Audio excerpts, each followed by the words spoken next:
ubu ni kuri fone ubundi kuri fone kwirirwa mutera akajagararo k'imyanda ngo ibitiyo byararaye kigaragara cyo mushobora kuba hano mubayeho neza hari umuntu ubona wumva ujagaraye njye nageze hano muri zikaritsiye mbona abantu bose bari mu kazi barimo barakora nta bantu nyine wabona bari kumuvinga cyangwa se abantu bahagaze muri karitsiye aya masaha bose usanga bari mu kazi hano mushobora kuba mwitabira akazi cyane wowe mbere kubaho icyambere kugira ngo ubeho n'imbaraga zawe iyo uzibuze nyine baba wapfuye udashingiye ku muntu cyangwa n'undi wari wese ugomba gushaka ubuzima bwawe kugira ngo ubeho niyo mpamvu hano buri wese twaturutse ahantu batandukanye nta muntu ukeneye undi kugira ngo amubesheho bivuze ngo umuntu hano abaho uko abishaka apana kubaho uko undi abishaka ntabwo ari uko abishaka ahubwo ni uko we abyiyumvamo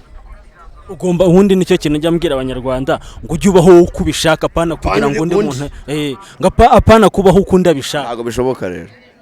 umunsi ubu ngubu ushobora guhinga kuva mu gitondo ukageza saa 10 amavuno uko yarangiye amaboko yarahinze mani banza urebe gutyo ibi byose ni ibyasha byaje bivaho reba n'ubu ngubu kandi ntabwo birashira ariko umujyi uraryoshye nkamwe mu wenda mufite mikoro ese nkatwe se urumva wowe ugenda mikoro ukumva byararangiye twebwe niba kureba amaye ariko umujyi sibyo mubarire kimwe cya bibiri sibyo hari icyo tuvuga ngo mani vuga ngo wenda muravuze nabi so gusuzugura hari umuntu akubwira ibintu ukumva wamuganira gucanga mu mutwe niba usanze uravuze ngo usanze iwacu dufite iki amakuru gukorera imbaraga zacu bane igihugu ubwo gukora igihugu nuko uri muzima yego utari muzima ntabwo wakorera igihugu nta bantu banywa bya bindi mbona abantu bagenda bahuha mu gapipiri nimba ni tineri ndavuga webwe ni tineri nta arabasanze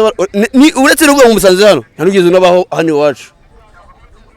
ubundi niyo karitsiye ushobora kuba wagiramo izi saha ugasanga nta basinzi barimo ugasanga nta bantu bari kunywa za tineri cyangwa se ugasanga hari abantu barimo bapfa ubusa njye ndi kubona movement yose iri hano ni abantu bari kuva mu kazi cyangwa bari kujya mu kazi dufite ubuyobozi bwiza ariko natwe ntago yobora abapfuye twe ubwacu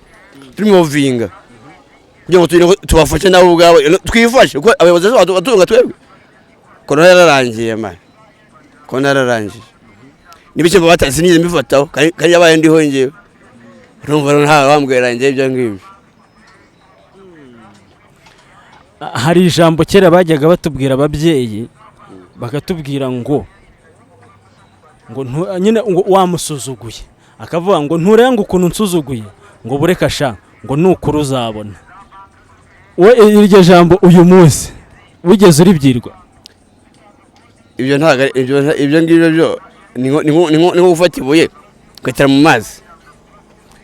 rigira ngo dombore kuko umuntu wese wabyaye nawe ubwawe ushobora kubivuga utabizi ko bishobora kubivuga kandi urumva ko ari inyuro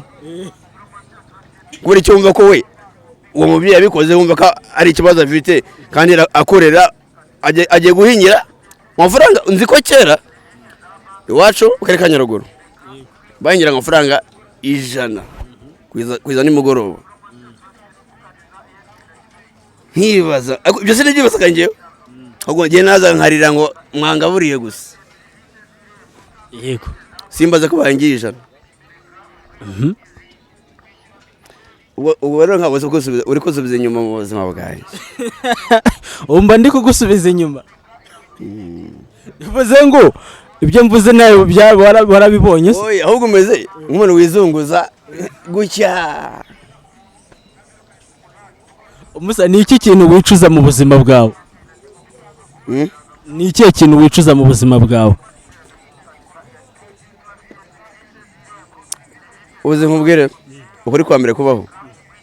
ntiwimeneza ntuzagaruka inyuma ngo bibeho jya uzigama ntiwimeninda ukuri kurakiza ariko nakijije ntabwo nabivuga tu ntabwo wabivuga ariko ni byiza cyane kandi ngenda gushimiye mu by'ukuri kuganira nawe n'ibyo bintu bya mbere mbona biryoshye ntabwo murakoze ntabirenze n'abantu bagukurikiye hariya kabisa urumva